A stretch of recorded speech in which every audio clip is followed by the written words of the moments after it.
Wajah cantik gebetan baru Sule curi perhatian, didoakan berjodoh. Wajah gebetan baru komedian Sule curi perhatian, banjir pujian cantik dari warganet. Sule tampaknya kini sudah fix move on dari Natalie Holzer.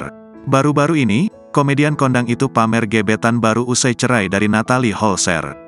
Wajah cantik gebetan baru Sule pun curi perhatian publik. Hal itu bisa dilihat melalui akun TikTok @ferdinandsuleprikitiu, Senin, tanggal 23 Oktober tahun 2023, dikutip dari grid.id.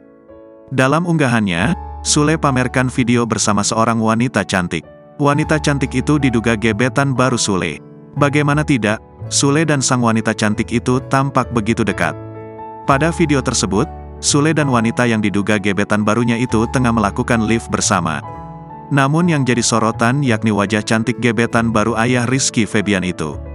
Gebetan baru Sule itu diketahui bernama Santika Fauziah.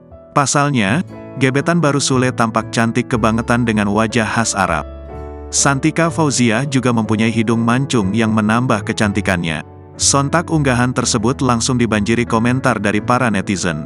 Banyak netizen yang ikut kepincut dengan wajah cantik gebetan baru duda Natalie Holzer itu. "Ini mah kakak kelas aku waktu SMP. Emang cantik banget tetehnya," tulis warganet. "Cantik banget, cocok dengan Kang Sule," tulis lainnya.